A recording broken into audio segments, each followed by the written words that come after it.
Então vamos lá, a gente vai dar uma interrompida então de 3 semanas no curso de História da Igreja que o Neto está dando, para poder finalizar 1 Coríntios, que a gente parou e não finalizou, ficaram faltando os capítulos 15 e 16. Como tem gente que às vezes não viu tudo, a gente tem que fazer uma breve recapitulação, para a gente poder entender algumas coisas que estão acontecendo ali. Primeiro aqui é um mapa, é um mapa para a gente poder entender do que a gente está falando, da cidade de Corinto dessa época que Paulo está falando. Porque a localização é a mesma, mas essa aqui é uma outra Corinto, diferente da Corinto antiga, que tinha sido destruída há um tempo atrás e foi reconstruída no Império Romano. E ela foi reconstruída, até porque vocês podem perceber como a localização dela aqui é importante. Ela está localizada aqui num estreito, que passa aqui desse pedaço aqui da Grécia, né, para cá, que é a região chamada Acaia. Nesse pescocinho que tem aqui, era uma região muito importante, porque é onde os navios atracavam, aqui assim, ó. Os navios atracavam aqui, para eles não precisarem fazer essa volta, para ir dessa região aqui da Ásia para a Europa, eles atracavam nessa região, e aqui era um porto importante, onde as coisas eram passadas de um lado para o outro, muitas vezes para poder chegar à Europa no menor custo. Tanto que hoje, se você visitar essa região, aqui tem um canal que liga aqui. É um canal que hoje não é muito utilizado, mas que no passado foi muito importante. Ele faz essa comunicação e os navios passavam por dentro para poder encurtar a viagem, diminuir os custos e diminuir principalmente os perigos da região. Então a cidade de Corinto era uma cidade muito importante, que tinha gente de todos os lugares do Império Romano. Tinha judeus que tinham a cultura predominante grega, uma cidade grega, tinha romanos, tinha pessoas do mundo inteiro nessa região. Essa então é a localização da cidade de Corinto. A carta que foi escrita aqui por Paulo aos Coríntios, ele escreveu essa carta provavelmente de Éfeso, e essa carta foi escrita, acredita-se, por volta do ano 50. Se você der uma olhada na sua Bíblia em Atos, capítulo 18, e você der uma lida lá, é a chegada de Paulo vindo de Atenas até Corinto, você vai perceber algumas coisas que são importantes, que nos ajudam a localizar isso. Paulo chega a Corinto, e é dito ali que ele está chegando a Corinto num tempo em que Cláudio, o imperador romano, tinha ordenado que os judeus saíssem de Roma. Cláudio foi governador de Roma, ele reinou mais ou menos do ano 41 depois de Cristo, até o ano 54, quando ele morre. Paulo então chega a Corinto num intervalo mais ou menos entre 41 e 54, próximo talvez de 54. Ele fica em Corinto, segundo está dito aí em Atos capítulo 18, por 1 ano e meio. Ele se encontra lá com Priscila e com Áquila, eles começam um trabalho em Corinto. Ele vai a todos os sábados à sinagoga poder pregar a palavra, até que chega Timóteo e Silas, e aí ele fica dedicado exclusivamente à pregação da palavra, e ele fica ali até completar 1 ano e meio. Quando ele vai embora, ele sai dali e depois ele acaba terminando em Éfeso, onde ele escreve essa carta. E essa, na verdade, não é a primeira carta que ele escreve aos Coríntios. Ele escreveu uma outra carta, que essa carta não foi encontrada, essa carta não faz parte do cânon bíblico, como o Neto falou aqui na aula passada, que ele estava falando de história da igreja. Porque a gente vê aqui em Atos capítulo 5, versículo 9, isso que está escrito aqui. Paulo escreve assim: já lhes disse em 1 Coríntios, capítulo 5, versículo 9, onde ele escreve assim: já lhes disse por carta que vocês não devem associar-se com pessoas imorais. Quer dizer que ele escreveu uma carta antes dessa. A gente não tem essa carta, mas ele escreveu. Isso é importante a gente entender, porque quando você está lendo a carta aos Coríntios, ela basicamente se divide em 2 blocos. O primeiro bloco, que vai do capítulo 1 ao capítulo 6, Paulo reforça para os leitores de Corinto e para todas as pessoas que tiveram acesso a essa carta depois, inclusive nós hoje, princípios fundamentais da fé. E você já deve ter percebido isso, por exemplo, no culto, alguns cultos atrás, quando estava pregando sobre Efésios, a gente viu que Paulo usa a mesma forma de escrever. Primeiro ele traz o argumento teológico e depois ele passa a exortação. Esse é o estilo de Paulo. E aqui ele faz a mesma coisa, ele vai do capítulo 1 ao capítulo 6, tratando de problemas que são fundamentos da fé, já preparando para o que ele faria a partir do capítulo 7, que era tratar realmente dos problemas dos coríntios. E qual era o problema dos coríntios? Basicamente, o que se entende, o que a maioria dos estudiosos das Escrituras entende, é que o problema principal que estava por trás de toda a questão dos coríntios era orgulho. Os coríntios, eles, dominados por esse orgulho, tinham algumas atitudes a partir daí. Uma delas, rejeitava a autoridade de Paulo. Havia algumas situações envolvidas ali em que a gente percebe, por exemplo, Paulo começa a falar no começo, uns dizem que são de Apolo, outros dizem que são de Paulo, outros que são de Pedro e outros que são de Cristo. Nessa época, era muito comum, nós estamos falando de uma cultura grega, e a sabedoria era uma coisa muito valorizada pelos gregos. E havia, inclusive, filósofos profissionais, chamados sofistas, que andavam pela região, e eles faziam discursos, e eram pessoas treinadas a falar bem, e eles falavam e ganhavam dinheiro com isso, eram sustentados por pessoas que os pagavam muitas vezes para poder estar discutindo filosofia. Depois que Paulo saiu, quem chega até Corinto é Apolo, e a gente vê pela descrição de Atos que diz que Apolo era poderoso em palavras, Apolo tinha uma oratória muito boa.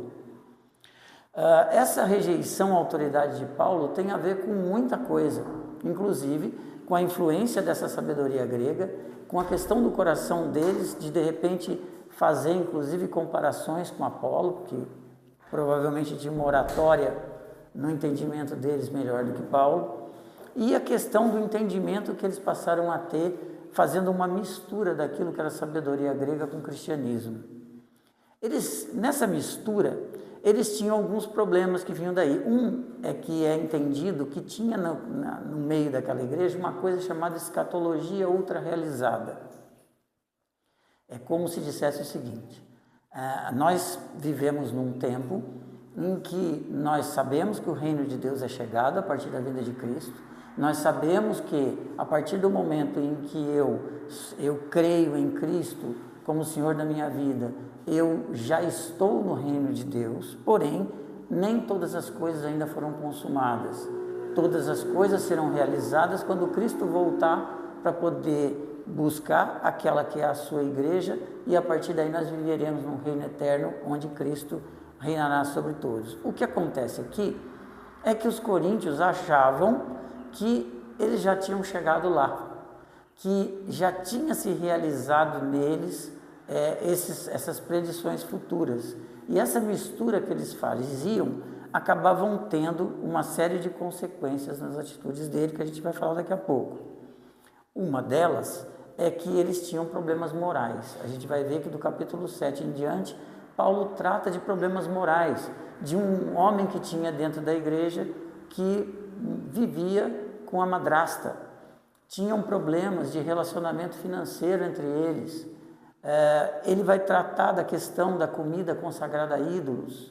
Ele vai tratar da questão da quebra de comunhão vista durante a realização da ceia. Uma série de coisas que tinham na igreja de Corinto, e algumas dessas coisas ligadas exatamente a essa visão que eles tinham de escatologia ultra-realizada. Porque quando a gente lê as outras cartas, a gente vê que muitas das cartas de Paulo, algumas igrejas, estava relacionada com falsos ensinos. Se você pegar, por exemplo, a carta de Paulo aos Gálatas, você vai ver que havia um problema ali de falsos ensinos, tentando distorcer o cristianismo, judaizantes, às vezes outros ensinos da época que começavam a distorcer, inclusive, a própria natureza de Cristo. Aqui não tem isso. Aqui não tem um falso ensino. Existe uma mistura de cultura grega com o cristianismo, mas não tinha falso ensino. Por isso tinha muita influência da sabedoria, que eu acabei de falar para vocês, que era um problema.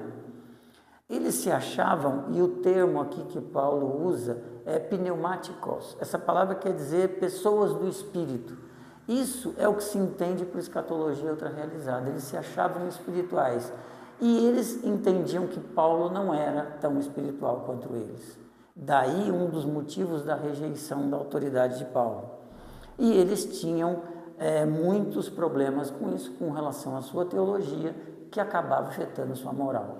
Esse aqui é o contexto de Corinto. Agora perceba que isso nasce dentro de um coração orgulhoso. Eu acho interessante a gente sempre aplicar isso para a nossa vida, naquilo que a gente vive hoje. A gente viver uma influência da cultura dentro da igreja, hoje, não é uma coisa que seja absurda, existe. A gente vê muitas vezes a igreja sendo moldada de algumas formas pela preferência da cultura que a gente vive. E isso é um problema. Uma coisa é a gente contextualizar o evangelho à cultura que a gente vive, a gente aplicar o evangelho dentro da nossa cultura. Outra coisa é a gente mudar o evangelho por causa da cultura. Então, Paulo contextualizava, quando Paulo faz uma pregação em Atenas, ele pega o evangelho e aplica aquilo à maneira da cultura dos coríntios. Mas ele não mudou o evangelho por conta dos coríntios, da mesma maneira que a gente não pode fazer hoje. E o problema de orgulho é um problema que é da natureza humana. A gente viu no estudo de Efésios que uma das características que Paulo trata como muito importante na transformação do coração do crente é a humildade. E a gente viu o que é humildade dentro da cultura da época. E humildade é dos opostos à humildade, é exatamente o orgulho. E o orgulho, ele é um problema na nossa vida. Ele é um problema para as pessoas reconhecerem, por exemplo, que Cristo é o Senhor. Tem muita gente que vive em religião e não abre mão da sua religião, mesmo entendendo o Evangelho. É muitas vezes uma questão de orgulho que tem em nós. Tradição, etc.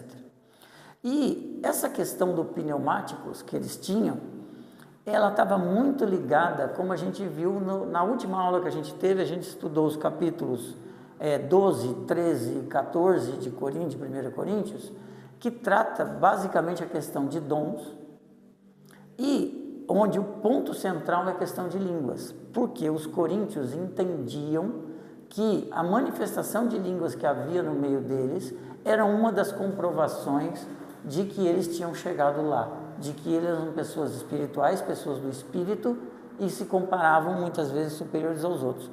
A problemática disso, o que era? Eles se considerarem essas pessoas do espírito, fazia com que tivesse prostituição no meio deles. Que absurdo! Falar para você, uma pessoa que se acha espiritual, que já chegou lá, a prostituição é um problema na vida deles era, porque eles entendiam que tudo aquilo que eles faziam na carne não tinha problema, porque eles já eram pessoas espirituais. Então, ele se envolver com uma prostituta não era um problema. Ele estava fazendo aquilo, era a carne dele que estava fazendo. Ele já era uma pessoa espiritual. Pode parecer absurdo isso para você, mas como tantos absurdos que a gente vê acontecer. Problemas de abstinência sexual, porque alguns eram casados, e você vê isso lá na leitura de 1 Coríntios, em alguns que de repente, eram casais, o marido ou a esposa dizia que não teria mais relação sexual porque ele era uma pessoa espiritual. Então, Paulo combate isso. A questão de carne sacrificada a ídolos, em que eles iam ao templo, como eu já expliquei para vocês quando dei aula disso, naquele tempo não tinha restaurante, então havia os sacrifícios no templo e depois os sacrifícios tinham aqueles banquetes de comunhão e era muito comum, era a programação de Corinto, era ir no templo, tinha o sacrifício e as pessoas comiam. Alguns deles se convertiam e entendiam dentro dessa ideia que não tinha problema nenhum participar do sacrifício no templo. Ele podia ir lá, participava do sacrifício e comia depois, ele estava, afinal de contas, só estava comendo carne. E o que Paulo vai deixar claro para eles, que o problema não é comer a carne sacrificada a ídolo, o problema é participar do culto a um falso Deus. Então, tudo isso estava ligado com esse problema deles, se acharem muito espirituais e serem, portanto, orgulhosos. Eles, então, se achavam pneumáticos e eles achavam que Paulo não era tudo assim. Então, Paulo divide a sua carta em dois grandes blocos. Do capítulo 1 ao 6 ele dá a base teológica, do 7 ao 16 ele dá resposta a perguntas que os coríntios fizeram na carta que mandaram a ele. Ele trata de coisas que ele ouviu. Quando você começa a ler 1 Coríntios, você vê Paulo dizendo que alguns da casa de Cloé trouxeram informações para ele em Éfeso. Então, ele tinha coisas que ele sabia da carta, tinha coisas que ele sabia porque ele foi informado por pessoas que vieram de Corinto. Tudo isso ele vai tratar do 7 ao 16, ponto por ponto. E aqui está o problema da escatologia ultra-realizada deles, que a gente vai ver hoje. Um dos problemas é esse que está aqui. No capítulo 5, versículo 12, você vê que quando Paulo está defendendo a base teológica, ele escreve assim: ora, se está sendo pregado que Cristo ressuscitou dentre os mortos, que é a base da nossa fé, como alguns de vocês estão dizendo que não existe a ressurreição dos mortos? Então, 5:12. Não, eu botei, então não é o 5, é alguma outra coisa. Será o 15:12. Dá uma olhada no 15:12. Perdão, é o 15:12. Qual que era o problema? É o 15:12. Eu que botei um a menos aqui. 1 Coríntios 15:12. Qual que é o problema que Paulo vai trabalhar no capítulo 15? Eles estavam dizendo que não existe ressurreição. Ora, você consegue entender, né? Se eles estão dizendo que tudo aquilo que era prometido, que se realizaria, já tinha se realizado neles, era mais ou menos, não vou nem dizer lógico nem natural, mas é possível que se pensasse o seguinte: não vai haver ressurreição, nós já somos pessoas do Espírito. Então, ele vai tratar desse ponto aqui. E veja que nesse versículo, Paulo diz: alguns de vocês. O que se entende para ser quer dizer que só era um punhadinho de gente? Paulo está escrevendo alguma coisa para um punhadinho de gente?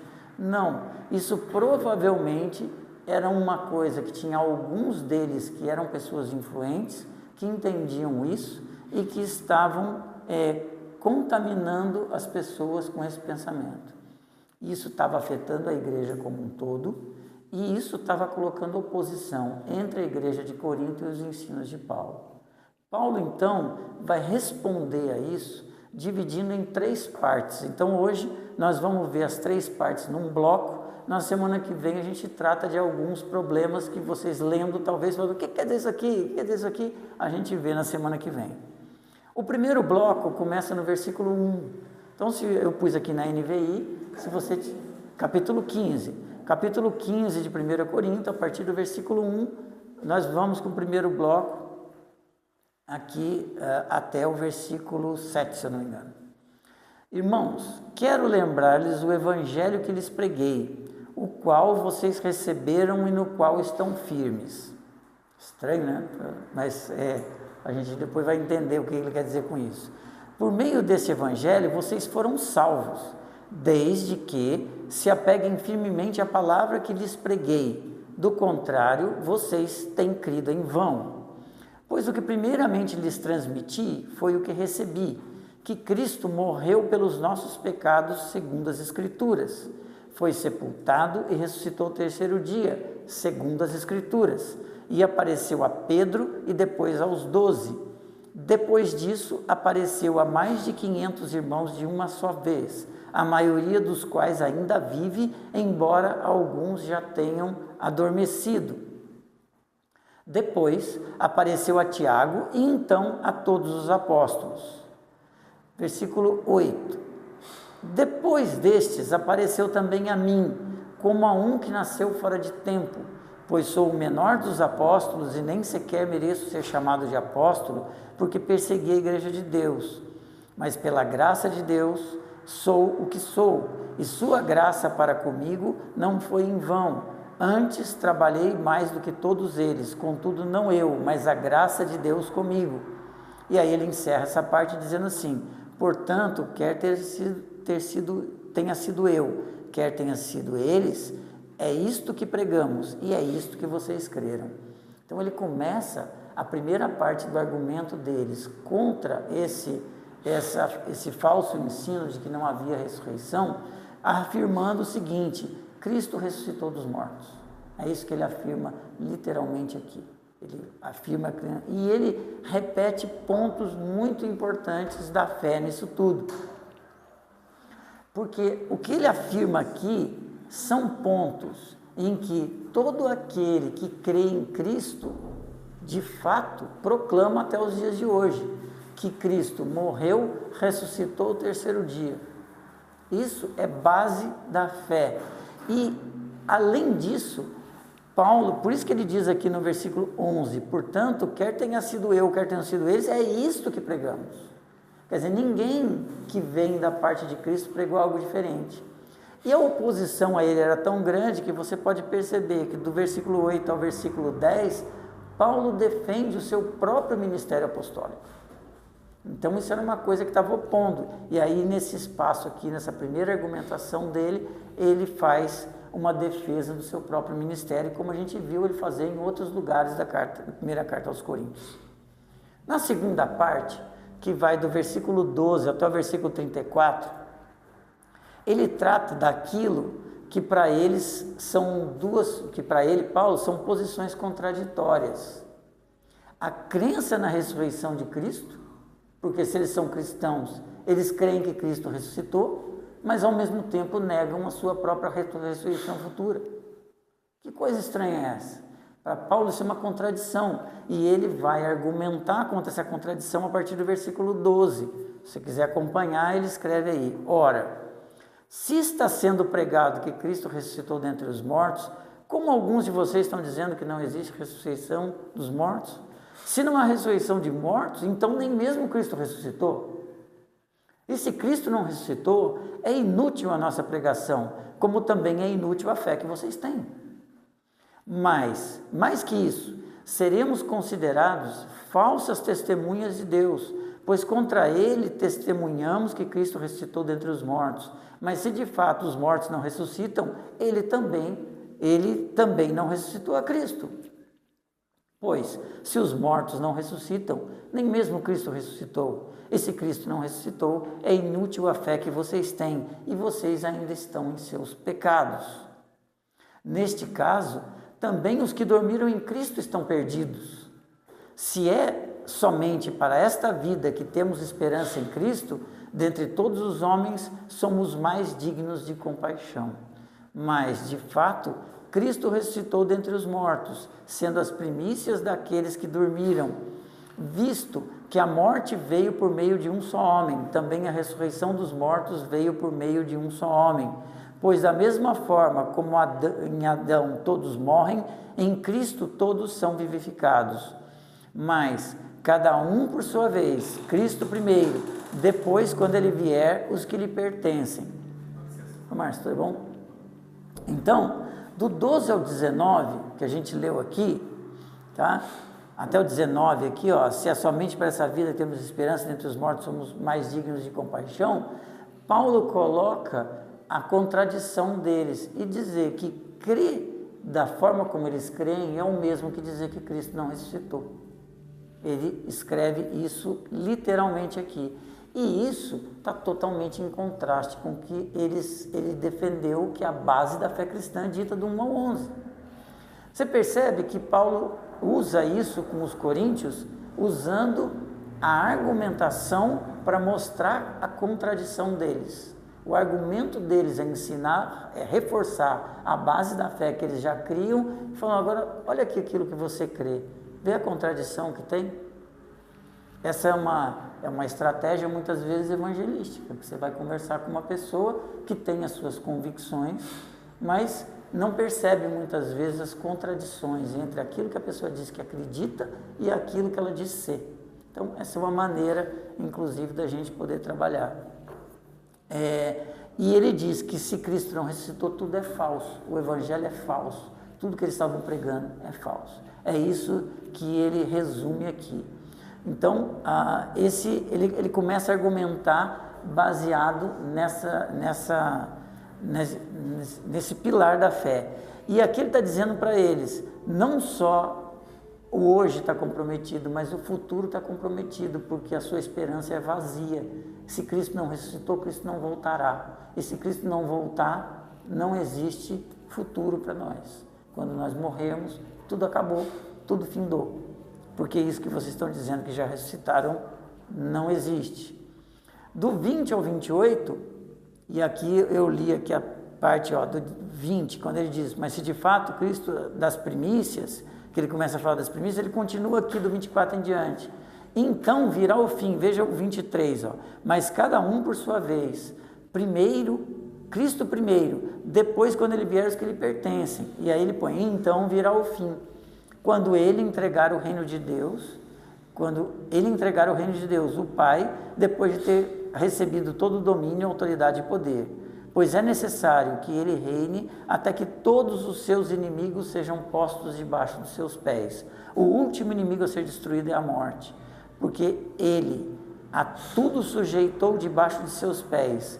Ora, quando se diz tudo lhe foi sujeito, fica claro que isso não inclui o próprio Deus, que tudo submeteu a Cristo. Quando, porém, tudo lhe estiver sujeito, então o próprio Filho se sujeitará àquele que todas as coisas lhe sujeitou, a fim de que Deus seja tudo em todos. Se não há ressurreição, que farão aqueles que batizam pelos mortos? Se absolutamente os mortos não ressuscitam, por que se batizam por eles? Do versículo 20 ao 28, Paulo assume aqui, você percebe um argumento ao contrário. Se ele disse até o 19 que se Cristo não ressuscitou, se eles estão dizendo que não tem ressurreição, Cristo não ressuscitou, do 20 ao 28 ele diz o seguinte, uma vez que Cristo ressuscitou, as consequências disso são inevitáveis. E quais as consequências inevitáveis? Quem crê será ressuscitado com ele. Tá? Então, quem crê será ressuscitado com ele. Isso é uma consequência inevitável da fé, que é uma consequência, lógico, que todos esperam, mas que ele estava abordando isso com os coríntios. Então ele diz, por isso que ele diz aqui, que a ressurreição de Cristo, no versículo 23, é o primeiro, né? Ou seja, são as primícias. A primícia era um termo usado para colheita. Os primeiros frutos da colheita eram chamados de primícias. Então ele está dizendo que a ressurreição de Cristo são as primícias, o primeiro a ser ressuscitado. Depois, todos os outros, até que haja a derrota final da morte em si, que acontecerá quando Cristo voltar. Então, essa é a outra parte da argumentação de Paulo. E aí ele vai continuar a argumentação dele, demonstrando as consequências lógicas e absurdas dessa contradição. Também nós, por que estamos nos expondo a perigo o tempo todo? Todos os dias enfrento a morte, irmãos. Por isso digo, pelo orgulho que tenho de vocês em Cristo Jesus nosso Senhor. Se foi por meras razões humanas que lutei com feras em Éfeso, que ganhei com isso? Se os mortos não ressuscitam, comamos e bebamos, porque amanhã morreremos. Não se deixe enganar, as más companhias corrompem os bons costumes. Como justos, recuperem o bom senso e parem de pecar, pois alguns há que não têm conhecimento de Deus. Isso digo para vergonha de vocês. Então, do 29 ao 34, ele volta a mencionar a posição deles e diz o seguinte, se vocês estiverem certos, seria um absurdo tudo isso. E ele trata isso com palavras reforçando o absurdo daquilo que eles criam. Então ele apela para a lógica para que eles entendam o absurdo deles. E você vê que ele cita coisas aqui que acontecia no meio deles, né? Quando ele diz que comamos e bebamos porque amanhã morreremos, ele vai citando coisas que ele já tratou ali. Ele diz que recupere o bom senso e não volte a pecar, porque alguns estão sendo contaminados por aquilo que vocês estão ensinando, e isso para vergonha nossa. Então, ele trata de tudo isso. A consequência desse falso conhecimento era muito séria na vida deles. E ele fala algumas coisas que a gente, como eu disse, semana que vem a gente vai pegar aqui alguns versículos-chave para a gente entender. Você pega alguém, por exemplo, nesse versículo 29, que diz: se não há ressurreição, que farão aqueles que batizam pelos mortos? Que coisa esquisita é essa? Que história é essa de batizar pelos mortos? Se absolutamente os mortos não ressuscitam, porque batizam por eles? É uma afirmação muito esquisita. Quer dizer, o que está dando, o que Paulo escreve literalmente é que tinha gente ali que batizava pelos mortos. O que significa batizar pelos mortos?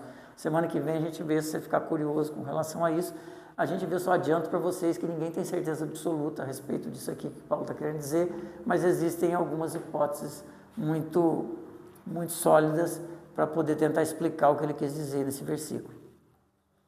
35 ele diz o seguinte: mas alguém pode perguntar, como ressuscitam os mortos? A partir daqui ele vai começar a explicar conceitos da ressurreição, coisas que ele não tinha tratado até então, no que tinha sido escrito por ele até aqui.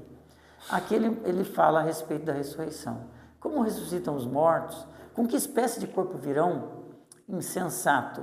O que você semeia não nasce, a não ser que morra. Quando você semeia, não semeia corpo que virá a ser, mas apenas uma simples semente, como de trigo ou de outra coisa. Mas Deus lhe dá um corpo, como determinou. A cada espécie de semente dá o seu corpo apropriado. Nem toda a carne é a mesma. Os homens têm uma espécie de carne, os animais têm outra, as aves têm outra, e os peixes outra. Há corpos celestes e corpos terrestres, mas o esplendor dos corpos celestes é um, dos corpos terrestres é outro. O que ele está dizendo aqui para eles? Todo mundo tem um corpo.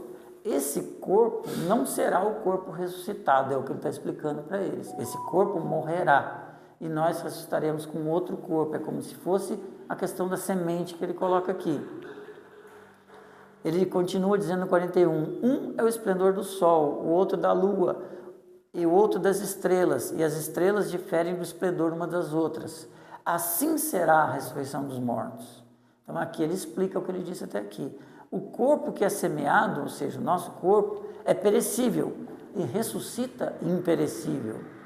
É semeado em desonra e ressuscita em glória.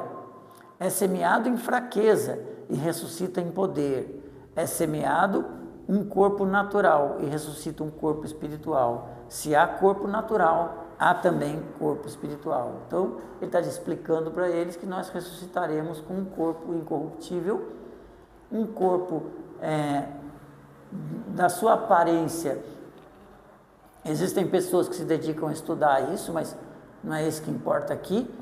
Mas é um corpo que não experimentará mais a morte e, portanto, não pode experimentar de toda a corrupção com o nosso envelhecimento, doenças, etc., que a gente enfrenta hoje.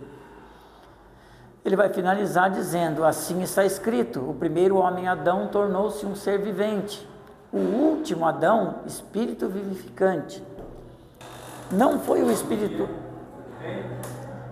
espiritual que veio antes, mas o natural, depois dele o espiritual.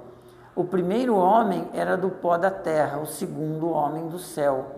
Os que são da terra são semelhantes ao homem terreno, os que são do céu ao homem celestial. Assim como tivemos a imagem do homem terreno, teremos também a imagem do homem celestial, ou seja, a imagem de Cristo.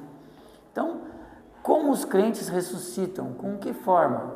É isso que ele está colocando aqui. Primeiro, a resposta é que haverá uma ressurreição corporal. Todo mundo vai ter um corpo, você não vai ser um fantasminha, Gasparzinho, que vai andar por aí, né, como na nossa imaginação, muitas vezes pensa assim, sem perninha, flutuando, indo daqui para lá rapidinho. Não é isso que você vai ser. Você vai ter um corpo.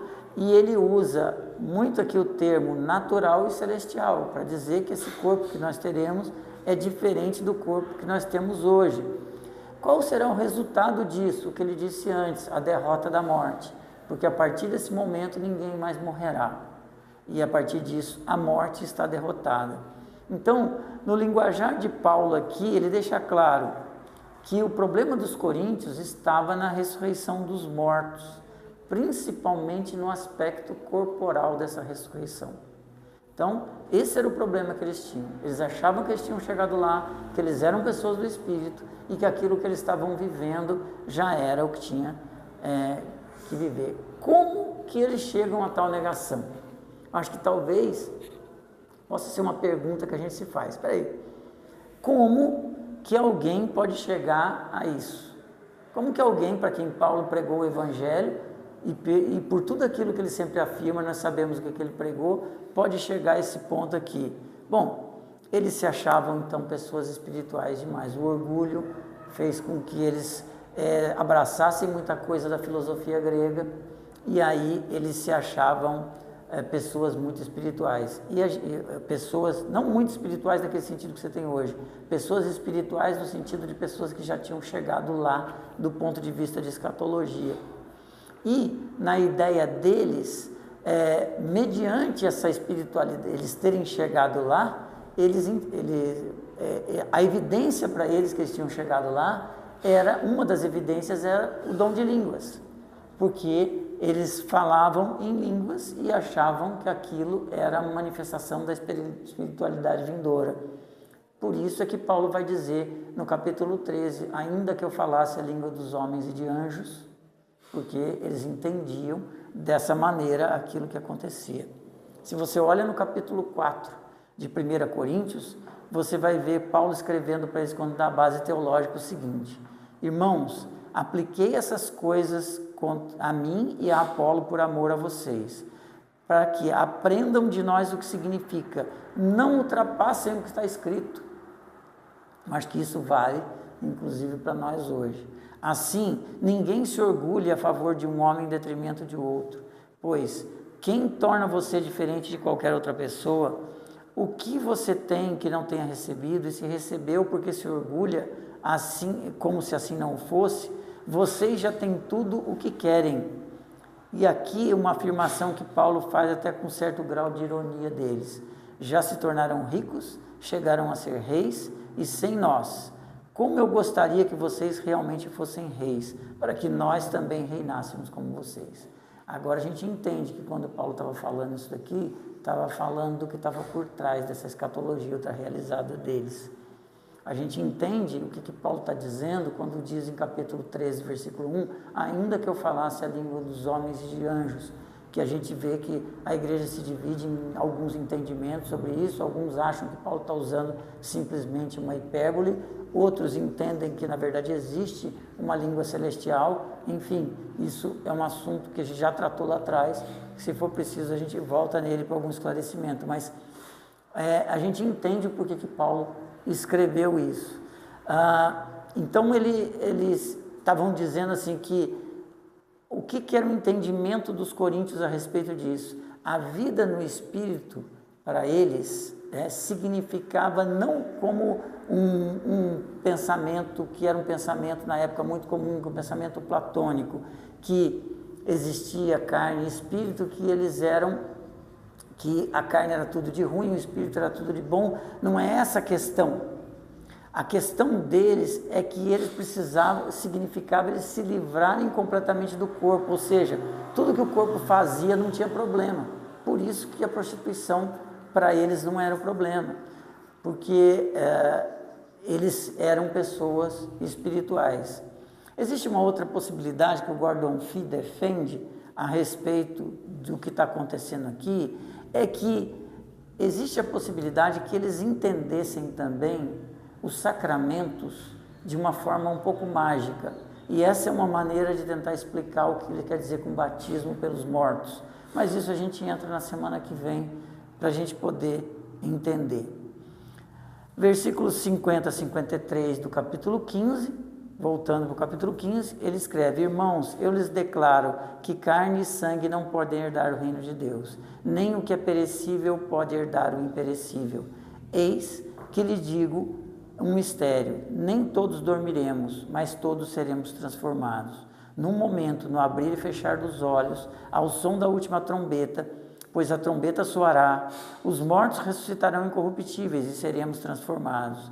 Pois é necessário que aquilo que é corruptível se revista de incorruptibilidade e aquilo que é mortal se revista de imortalidade. Quando, porém, o que é corruptível se revestir de incorruptibilidade e o que é mortal de imortalidade, então se cumprirá a palavra que está escrita: a morte foi destruída pela vitória. Onde está, ó morte, a sua vitória? Onde está, ó morte, o seu aguilhão? O aguilhão da morte é o pecado, e a força do pecado é a lei. Mas graças a Deus que nos dá a vitória por meio de nosso Senhor Jesus Cristo. Portanto, meus amados irmãos, mantenham-se firmes e que nada os abale. Sejam sempre dedicados à obra do Senhor, pois vocês sabem que no Senhor o trabalho de vocês não será inútil. Paulo enfatiza de novo a absoluta necessidade de transformação, a absoluta necessidade de ressurreição para o nosso modo eterno de existência. Então, é necessário isso.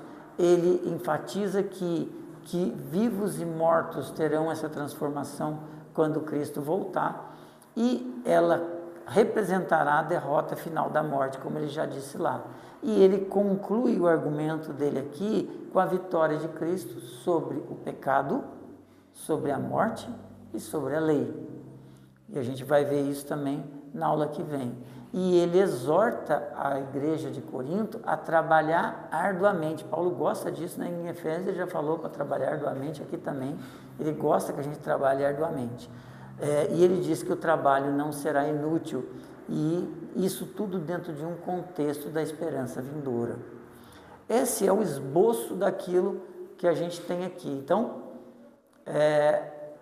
na semana que vem eu trabalho os aspectos mais específicos do capítulo 15, pegando alguns pontos importantes aqui. E aí, se vocês quiserem ler e anotar dúvidas do capítulo 15, de algum versículo que vocês não entenderam, ou de alguma coisa, a gente pode conversar sobre isso. E depois, na última aula, a gente vai tratar o capítulo 16, que é um fechamento, que é uma conclusão de tudo isso. Se alguém quiser comentar ou perguntar alguma coisa, fiquem à vontade nesse momento. Fecha? Desliga a gravação, né, Cássio?